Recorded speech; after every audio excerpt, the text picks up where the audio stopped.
La terre de Guyane ne pardonne rien. Elle ne fait qu'attendre que vous fassiez le premier pas de trop dans la boue.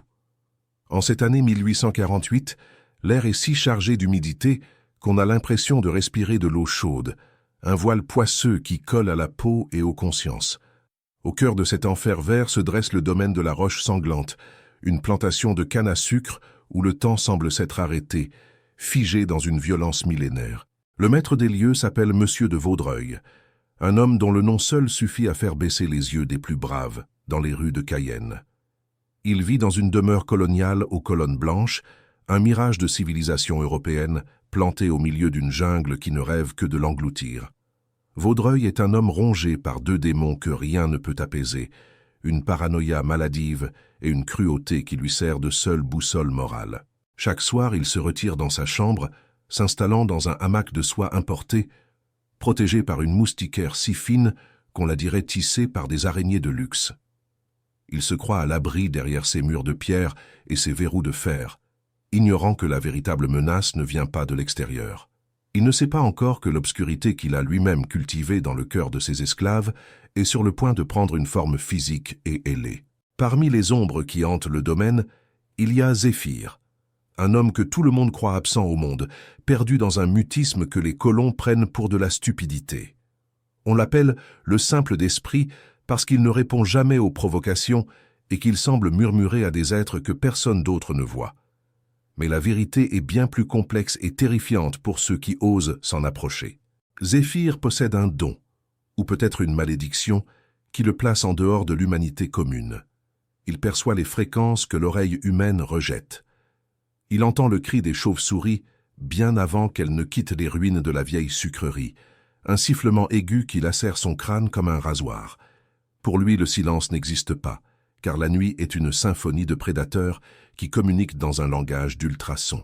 Officiellement, il est le gardien des écuries, celui qui soigne les bêtes avec une patience infinie, car les animaux sont les seuls à ne pas le juger. Vaudreuil l'utilise comme un outil, un objet qu'on peut humilier pour se sentir puissant, ignorant que cet outil l'observe avec une acuité redoutable. Zéphir n'oublie rien. Il enregistre chaque insulte, chaque coup de cravache, chaque goutte de sang versée sur cette terre maudite. Mais le point de rupture a été atteint un matin de juillet, lorsque la chaleur était si lourde qu'elle semblait pouvoir briser les os. Lali, la petite nièce de Zéphir, le seul lien qui le rattachait encore à une forme de tendresse humaine, a commis l'irréparable aux yeux du maître.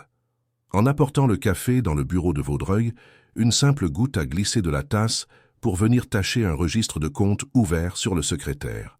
Pour n'importe quel autre homme, cela n'aurait été qu'un incident mineur, une maladresse d'enfant, mais pour Vaudreuil, c'était un affront personnel. Il a saisi sa canne à pommeau d'argent et, dans un geste d'une brutalité gratuite, a brisé le genou de la petite Lali sous les yeux de Zéphir. Le craquement de l'os a résonné dans la pièce, un son que Zéphir a perçu avec une intensité décuplée, gravant la haine dans chaque fibre de son être. Ce soir-là, alors que Lali gémissait de fièvre dans la cabane, Zéphir n'a pas pleuré, car les larmes sont un luxe qu'il ne peut plus se permettre. Il a compris que la justice ne viendrait jamais des tribunaux de Cayenne, ni des lois que les Blancs écrivent pour se protéger les uns les autres. S'il voulait que Vaudreuil paie pour son crime, il devait utiliser une force que le maître ne pourrait ni corrompre, ni intimider. Zéphir savait aussi pourquoi Vaudreuil avait réagi avec une telle violence pour une simple tache sur un papier. Ce registre n'était pas un livre de comptes ordinaires, mais la preuve d'une trahison qui pourrait ruiner la lignée des Vaudreuil à jamais.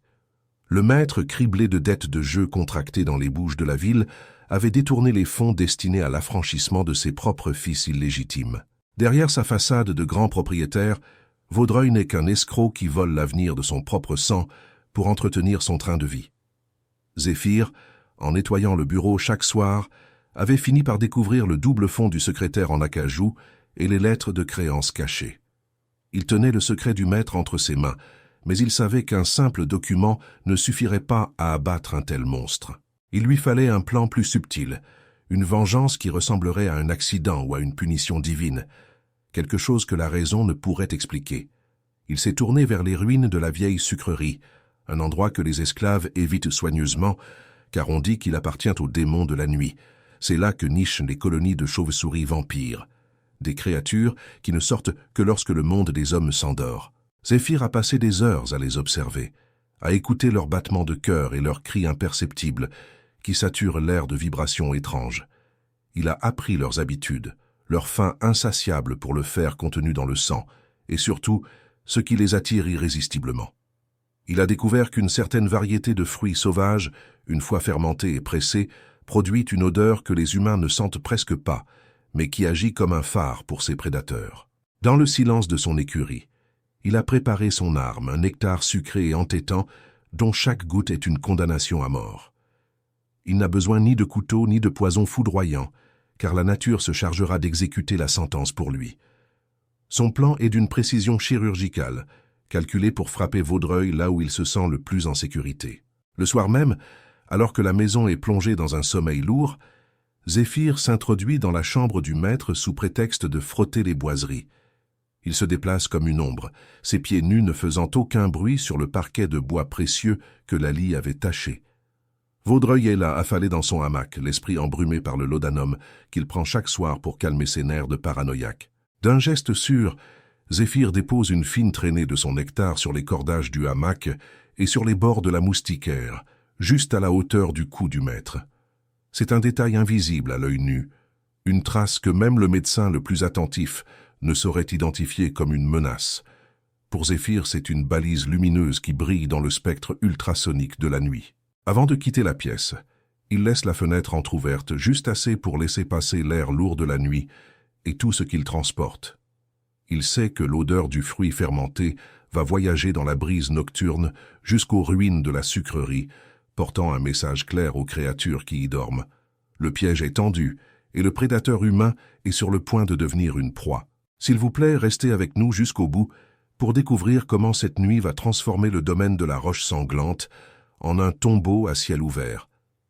Donnez-nous une note de 0 à 10 en commentaire pour nous dire si l'ambiance de ce récit vous glace le sang autant que nous. Abonnez-vous pour ne rien manquer de la suite de cette enquête au cœur de l'histoire interdite de nos ancêtres. Le silence dans la chambre du maître devient soudain assourdissant, comme si la jungle elle-même retenait son souffle avant l'assaut. Vaudreuil respire lourdement, totalement inconscient du ballet macabre qui s'apprête à débuter au-dessus de sa tête. Dans l'obscurité de la canopée, les premiers vampires décollent, leurs ailes de cuir fendant l'air avec un sifflement que seul Zéphyr peut entendre. Qu'une, puis deux, puis une douzaine de silhouettes sombres s'engouffrent par l'ouverture, guidées par le parfum irrésistible que Zéphyr a semé. Elles ne sont pas là pour attaquer bruyamment, mais pour se nourrir avec une discrétion qui défie l'imagination humaine. Elles se dirigent droit vers le hamac de soie, là où l'odeur du nectar se mêle à la chaleur du corps de l'homme qui se croyait intouchable. Vaudreuil ne sentira rien, car la salive de ces créatures contient un anesthésique puissant qui rend leur morsure totalement indolore. Il continuera de rêver à ses dettes et à sa puissance, alors que sa propre substance vitale commencera à quitter son corps, goutte après goutte. Le maître de la Roche Sanglante ignore que son réveil ne se fera pas dans la lumière du matin, mais dans une éternité de ténèbres. Mais ce que Zéphyr n'avait pas prévu, c'est que la mort du maître n'était que le premier rouage d'une machine infernale qui allait broyer bien plus que le domaine. Car dans le bureau de Vaudreuil, le registre taché de café contient un secret qui, s'il est découvert par les mauvaises personnes, pourrait condamner tous les esclaves de la plantation. Le feu qui couve sous la cendre est sur le point de s'embraser, et personne ne sortira indemne de cette nuit de justice. Le silence de la chambre n'est plus celui du repos, mais celui d'une curée invisible et méthodique. Monsieur de Vaudreuil, plongé dans les profondeurs artificielles du laudanum, ne sent pas les incisions microscopiques qui tapissent sa peau. Chaque battement de son cœur, autrefois si plein d'arrogance, n'est plus qu'une pompe qui livre sa substance vitale aux ombres ailées. L'odeur du nectar sucré, ce piège olfactif conçu par Zéphyr, sature désormais l'air masquant l'odeur métallique du sang qui perle sur la soie. À l'extérieur, sous la véranda, Zéphyr écoute la vie quitter le corps de son bourreau avec une acuité qui lui déchire les tempes. Il entend le sifflement de l'air dans la trachée du maître, un son de plus en plus ténu, comme une horloge dont le ressort se détend. Mais ce qu'il redoutait finit par arriver. Le domaine de la Roche Sanglante possède d'autres gardiens bien plus éveillés que le maître drogué.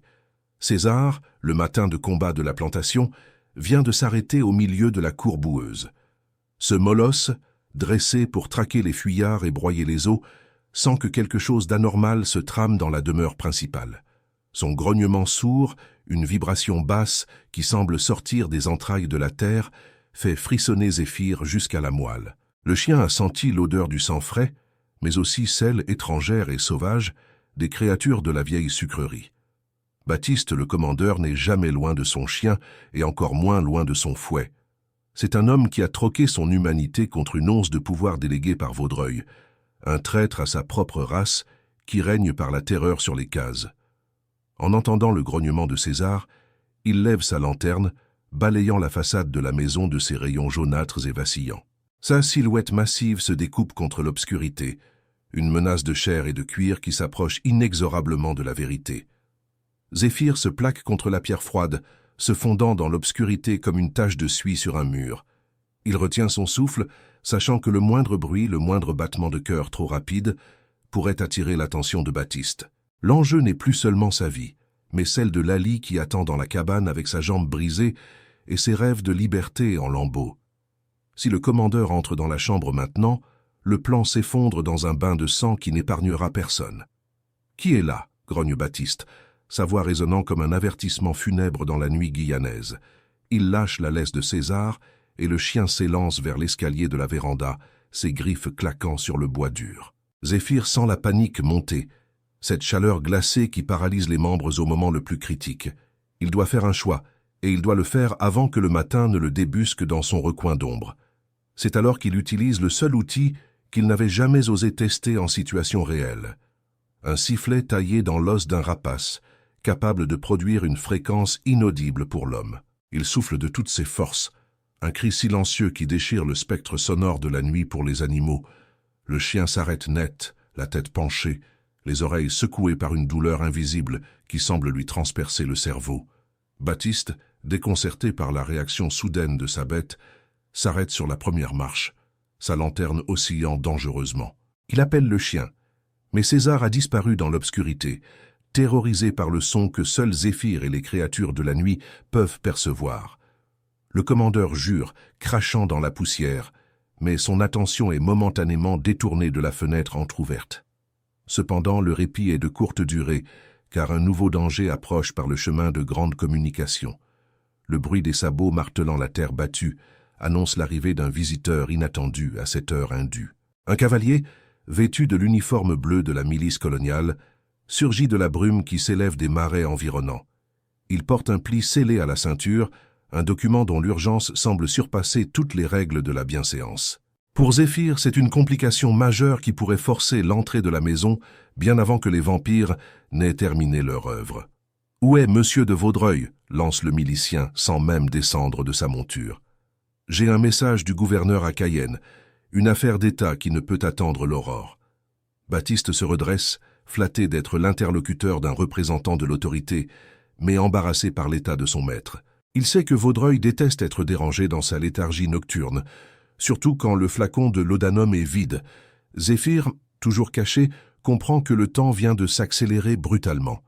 La lettre du gouverneur ne concerne sans doute pas les dettes de jeu, mais quelque chose de bien plus vaste, les rumeurs d'abolition qui agitent la métropole. Si la liberté est proclamée, Vaudreuil cherchera à dissimuler les registres encore plus férocement pour ne pas perdre ses indemnités. L'acte d'affranchissement de Laly, caché dans le secrétaire, est peut-être la seule chose qui la sauvera de la misère totale après la chute du domaine. « Le maître repose, monsieur le brigadier », répond Baptiste d'un ton mielleux qui cache mal son inquiétude. Il a eu une journée éprouvante avec les comptes de la récolte, mais le milicien n'est pas d'humeur à parlementer avec un subalterne et commence à descendre de cheval. Peu importe son repos, les ordres sont clairs, remise en main propre et signature immédiate du registre de réception. Chaque pas de l'homme de loi vers la porte est un coup de poignard dans l'espoir de Zéphyr. S'ils montent à l'étage, ils découvriront le corps exsangue de Vaudreuil et la nuée de chauves-souris qui s'envolera dans un tourbillon de terreur. On criera à la sorcellerie, on cherchera un coupable, et le premier nom sur toutes les lèvres sera celui de l'esclave étrange qui parle aux ombres. Zéphyr doit agir sur le champ, non plus pour tuer, mais pour détourner le destin. Une idée désespérée germe dans son esprit, Une solution de terre brûlée qui pourrait effacer ses traces tout en créant le chaos nécessaire. Près de l'embarcadère, sous un appentis, sont stockés des fûts de rhum de haute preuve, destinés à l'exportation vers la France. C'est un liquide inflammable. Une bombe liquide qui n'attend qu'une étincelle pour transformer la roche sanglante en un brasier purificateur. Zéphyr sait que s'il allume ce feu, il risque de tout perdre, y compris les documents qu'il veut sauver. Mais s'il ne fait rien, la potence l'attend à l'aube, et Lali sera vendue comme un meuble cassé pour éponger les dettes d'un mort.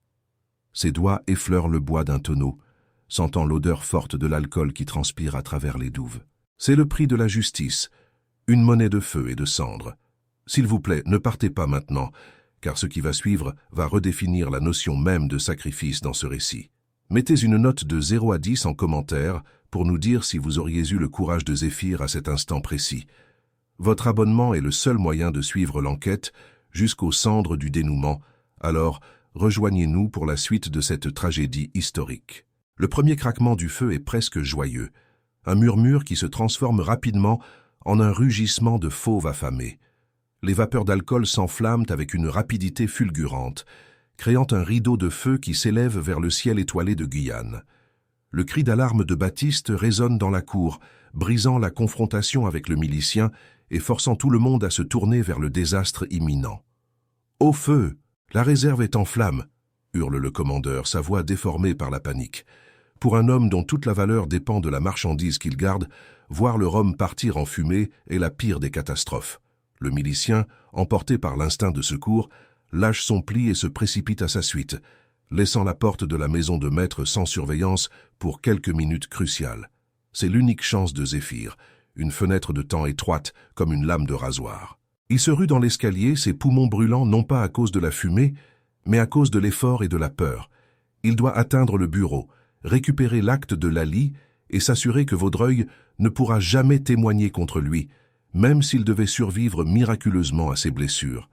Mais en entrant dans la pièce, Zéphyr se fige, frappé par un spectacle qu'il n'avait pas imaginé. Les chauves-souris ne sont plus sur le corps du maître. Elles tournoient de manière erratique, affolées par l'odeur de la fumée qui commence à s'infiltrer par les fentes du plancher. Et au milieu du chaos, Vaudreuil a ouvert les yeux. Un regard vitreux, hanté par la drogue et la perte de sang, mais un regard qui reconnaît parfaitement l'homme debout devant lui. Le maître, dans un ultime sursaut de haine, tend le bras vers son arme, ses doigts tremblants effleurant le métal froid du canon. Zéphyr voit la scène au ralenti, chaque détail gravé par ses sens exacerbés. La goutte de sang sur le menton du colon, l'éclat de la flamme au loin reflété dans ses pupilles dilatées, et le silence de mort qui règne soudain entre eux. Lequel des deux appuiera sur la détente du destin en premier? Le temps s'est dilaté dans la chambre de M. de Vaudreuil, chaque seconde pesant le poids d'un siècle de servitude. Le maître, ce colosse de cruauté aux pieds d'argile, n'est plus qu'une ombre de lui-même, sa peau ayant pris la teinte cireuse des cadavres que l'on oublie dans les fosses communes. Mais la haine est un carburant puissant, et ses doigts, bien que tremblants, se referment sur la crosse en nacre de son arme. Il regarde Zéphyr, non plus comme un outil, mais comme le visage de sa propre fin. Une némésis silencieuse surgit des ténèbres de sa propre conscience. Zéphyr ne bouge pas, son corps étant devenu une extension du silence qu'il a cultivé toute sa vie. Il perçoit le sifflement de l'air dans la poitrine de Vaudreuil, un râle qui ressemble au froissement d'un vieux parchemin que l'on déchire. À travers son ouïe surhumaine, il entend le percuteur du pistolet que le maître tente d'armer, un cliquetis métallique qui résonne pour lui comme un coup de tonnerre. La distance qui les sépare n'est que de quelques pas, mais c'est un abîme que ni l'un ni l'autre ne peut franchir sans se perdre. L'odeur du sucre brûlé commence à saturer l'atmosphère, un parfum écœurant et lourd qui annonce la fin d'un monde. L'incendie de la réserve de rhum déclenché par Zéphyr ne se contente plus de dévorer les stocks. Il s'attaque désormais aux fondations mêmes de la demeure coloniale. Le bois d'ébène et d'acajou gémit sous l'effet de la chaleur, produisant des craquements sinistres qui se mêlent aux cris lointains des esclaves et des gardes. Le chaos est total, une symphonie de destruction que Zéphyr a dirigée d'une main de maître, mais dont il risque maintenant de devenir la victime. Vaudreuil tente d'articuler une insulte, un dernier commandement pour rétablir son autorité vacillante, mais sa voix l'a trahi. Les morsures des chauves-souris vampires, bien que minuscules, ont drainé sa force avec une efficacité que le fouet n'a jamais possédée. Il réalise, dans un éclair de lucidité terrifiante, que l'homme qu'il a brisé le matin même est celui qui a orchestré sa chute. La terreur remplace la haine dans ses yeux, car il comprend enfin que la nature ne connaît pas de maître, seulement des prédateurs et des proies. Ignorant la menace du pistolet, Zéphyr se dirige vers le meuble qui renferme les secrets de la lignée Vaudreuil. Chaque pas est un défi à la mort, chaque mouvement une insulte à la puissance du colon qui agonise à quelques mètres de là. Ses mains, habituées à soigner les bêtes et à frotter les boiseries, cherchent le mécanisme caché sous le double fond du tiroir. Il n'est pas venu pour l'or ou les bijoux, mais pour la seule chose qui a encore de la valeur dans cet enfer, la vérité consignée par écrit. Le mécanisme cède avec un déclic sec, révélant une cachette tapissée de velours rouge où reposent les preuves de l'infamie. Zéphyr saisit les documents, ses doigts effleurant les sceaux de cire qui ont scellé le destin de tant d'âmes. Il cherche désespérément un nom, une signature, un acte qui pourrait rendre sa dignité à la petite Laly. Mais ce qu'il découvre entre les pages jaunies dépasse tout ce qu'il avait pu imaginer dans ses cauchemars les plus sombres. En parcourant les lignes tracées d'une écriture nerveuse, Zéphyr sent son cœur se serrer dans une étreinte de glace. Les lettres ne parlent pas seulement de dettes de jeu ou de détournement de fonds, elles révèlent un lien de sang que Vaudreuil a passé une décennie à essayer d'effacer. Laly n'est pas seulement une esclave née sur le domaine, elle est le fruit d'une liaison que le maître a voulu enterrer sous le poids de la honte. La cruauté dont il a fait preuve envers elle n'était pas de l'indifférence, mais une tentative désespérée de détruire la preuve vivante de sa propre faiblesse. Le pistolet heurte le parquet avec un bruit sourd, le coup ne partant pas, comme si l'arme elle-même refusait d'obéir à un homme déjà mort. Vaudreuil regarde le plafond, ses pupilles fixées sur une vision que lui seul peut percevoir, alors que les dernières gouttes de sa vie s'imbibent dans la soie. Il meurt dans l'odeur de la fumée et du sucre, entouré par le luxe qu'il a volé à ses propres enfants. Pour Zéphyr, ce n'est pas une victoire, c'est un constat d'échec pour toute une civilisation qui a préféré le sang à la reconnaissance. Le feu a maintenant atteint l'étage, les flammes léchant les plaintes et faisant fondre la cire des bougeoirs. La moustiquaire, ce voile de protection qui n'a servi à rien, s'embrase en un instant, transformant le hamac de Vaudreuil en un bûcher funéraire improvisé. Zéphyr range les documents sous sa chemise, sentant le papier froid contre sa peau brûlante, et se prépare à quitter ce mausolée avant qu'il ne s'effondre sur lui. Mais la sortie n'est plus libre, car les pas lourds des bottes résonnent de nouveau dans le couloir de marbre. Baptiste est là, sa silhouette massive bloquant le seul chemin vers la liberté, un pistolet de cavalerie au poing. Il a abandonné la lutte contre l'incendie, comprenant que le domaine est perdu, et il est venu chercher son dû avant de s'enfuir. En voyant Zéphyr debout près du bureau ouvert, ses yeux s'injectent de sang et de rage. Il ne voit pas un esclave qui cherche justice, il voit un témoin gênant et un bouc émissaire parfait pour porter la responsabilité de ce désastre. « Tu ne sortiras pas d'ici vivant, sauvage », crache Baptiste, sa voix couverte par le rugissement des flammes qui dévorent la pièce voisine. Pour le commandeur, tuer Zéphyr est le dernier acte de pouvoir qu'il peut exercer avant que son monde ne disparaisse dans les cendres. Il lève son arme, visant le cœur de l'homme qui a osé défier l'ordre établi. Zéphyr, acculé contre le rebord de la fenêtre, sait que sa capacité à entendre l'inaudible ne lui servira à rien contre une balle de plomb. C'est à cet instant précis que la structure de la maison cède, une poutre maîtresse s'abattant entre les deux hommes dans un fracas apocalyptique. Un rideau de feu et de gravats sépare désormais Zéphyr de son bourreau, offrant un sursis inespéré. Mais la fumée devient si dense qu'elle obscurcit toute vision, transformant la pièce en un labyrinthe de suffocation et de douleur. Zéphyr doit choisir entre sauter dans le vide ou périr asphyxié dans les ruines de la roche sanglante. Il ne ressent aucune pitié pour l'homme qui brûle, seulement une immense lassitude face à l'absurdité de tant de violence. Il pense à Laly, qui l'attend dans la forêt, et aux documents qui sont désormais le seul héritage de sa souffrance. S'il meurt ici, la vérité mourra avec lui, et Vaudreuil aura gagné par-delà la tombe, en emportant ses secrets dans le néant. Le sifflement des chauves-souris, qui ont fui depuis longtemps, résonne encore dans ses oreilles comme un appel vers la liberté. Le saut est vertigineux, Une chute dans l'inconnu qui pourrait lui briser les os aussi sûrement que la canne du maître a brisé ceux de sa nièce. Mais pour Zéphyr, le risque de la chute est préférable à la certitude de la cage. Il lâche prise, ses doigts glissant sur la pierre brûlante, et se laisse emporter par la gravité vers la terre humide de Guyane. C'est le moment où le destin bascule, où l'esclave devient un fuyard, et le fuyard une légende. S'il vous plaît, ne quittez pas cette histoire maintenant, car le dénouement approche et il ne ressemble à rien de ce que vous avez pu prévoir. Mettez une note de 0 à 10 en commentaire pour nous dire si vous pensez que Zéphyr a survécu à cette chute impossible. Abonnez-vous pour découvrir dans l'ultime chapitre comment une simple tache de café a fini par effacer un nom de la carte de la Guyane française. La douleur irradie dans son corps, mais il est vivant, sa peau couverte de cendres et de sang, mais ses mains serrant toujours les papiers précieux.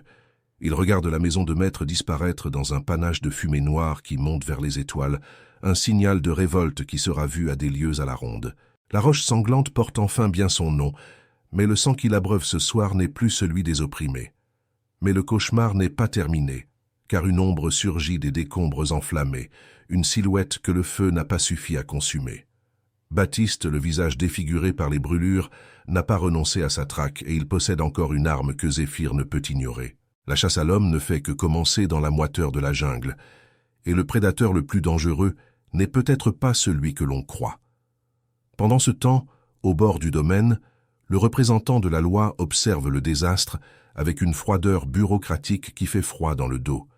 Il sait que ce qui brûle ici n'est pas seulement une plantation, mais un système tout entier qui refuse de mourir sans emporter ses esclaves avec lui. Le document qu'il porte contient une information qui pourrait changer le cours de la vie de Zéphyr, mais arrivera-t-il à temps pour le délivrer de ces chaînes invisibles?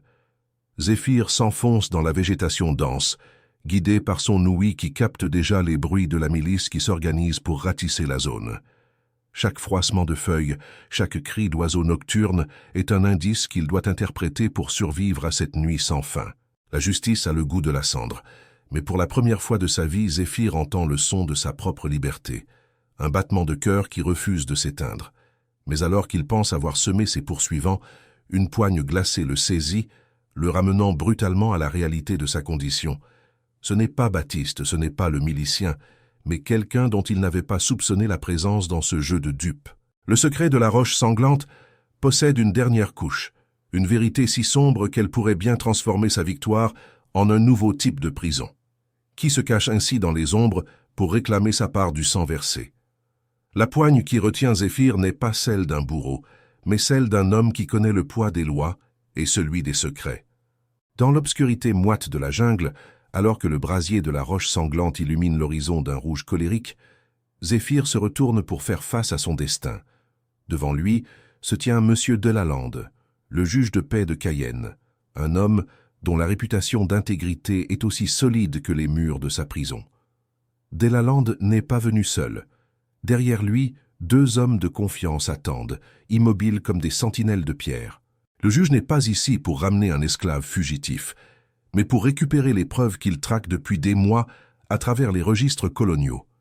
Il a vu l'incendie, il a compris que l'heure des comptes avait sonné, et il sait que cet homme muet détient la clé de la ruine des Vaudreuil.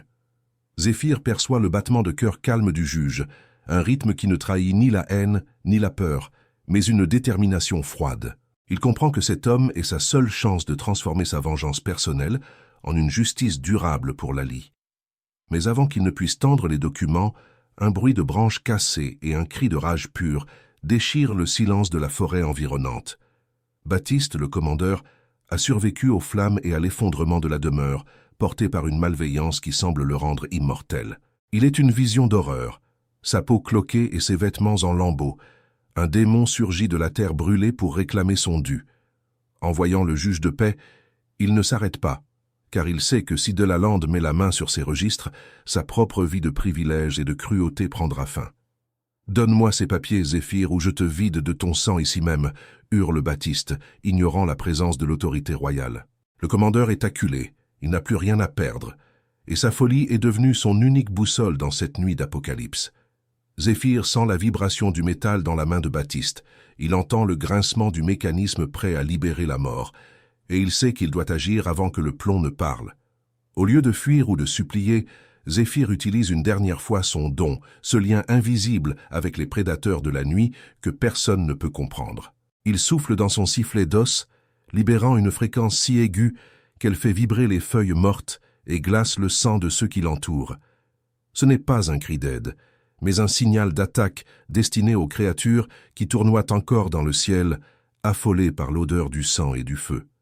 Les chauves-souris vampires, attirés par le sifflement et l'odeur du nectar que Baptiste porte involontairement sur ses vêtements, fondent sur lui comme une pluie de cuir noir.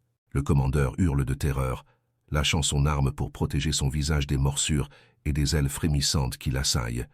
C'est une vision de cauchemar, une justice immanente, où l'homme qui a régné par le fouet se retrouve terrassé par les plus petites créatures de la forêt. Profitant de la confusion, les gardes du juge se précipitent sur Baptiste, le neutralisant au milieu des racines et de la boue. Le commandeur ne combat plus. Il sanglote comme un enfant, brisé par une force qu'il ne peut ni dominer ni comprendre. Zéphyr, imperturbable, s'approche alors de M. de Lalande et lui remet les documents, sa mission étant enfin accomplie au-delà de ses espérances les plus folles. Sous la lueur de la lanterne, le juge parcourt les preuves de la trahison de Vaudreuil, découvrant l'acte d'affranchissement de Laly, dissimulé sous des couches de mensonges. Il y trouve aussi les preuves du détournement des fonds royaux, un crime qui aurait conduit le maître à l'échafaud s'il n'avait pas déjà trouvé la mort dans son hamac. De Lalande regarde Zéphyr avec une lueur de respect, réalisant que cet homme qu'on disait simple d'esprit a réussi là où la loi avait échoué pendant des années. « Va, Zéphyr », murmure le juge de Lalande, sa voix portant une autorité qui n'admet aucune contestation. « Emmène la petite loin d'ici. La roche sanglante n'existe plus, et demain le procureur recevra ces documents comme s'ils étaient tombés du ciel. » Pour la première fois, un léger sourire étire les lèvres de Zéphyr, un geste de paix qui efface des années de souffrance et de silence forcé. L'aurore de 1848 se lève sur une Guyane qui ne sera plus jamais la même, alors que les rumeurs de l'abolition définitive commencent à circuler dans les ports et les plantations. La chute de la famille Vaudreuil est le premier domino d'un effondrement inéluctable, une ruine provoquée par la cruauté d'un seul homme et la patience d'un autre. Les créanciers saisiront les terres, mais ils ne trouveront que des cendres et le souvenir d'une malédiction qui hante encore les lieux. Dans une petite maison près de la côte, loin de la terre maudite de la roche sanglante, une enfant réapprend à marcher sans craindre l'ombre d'une canne à pommeau d'argent. Elle possède désormais un nom, une identité et un avenir, garantis par un document que le juge de Lalande a fait valider officiellement. Laly ne saura jamais tout ce que Zéphyr a dû faire pour obtenir ce morceau de papier, mais elle voit dans les yeux de son oncle une clarté qu'elle n'avait jamais remarquée auparavant. Le médecin de la ville, dans son rapport final sur la mort de M. de Vaudreuil, parlera d'une fièvre foudroyante, aggravée par l'inhalation de fumée. Personne ne mentionnera les taches de sucre sur le parquet, ni les petites incisions sur le cou du cadavre, car certaines vérités sont trop terrifiantes pour être consignées dans les livres d'histoire. Le secret des chauves-souris vampires restera enterré avec le maître. Une légende que les vieux esclaves murmurent encore les nuits d'orage.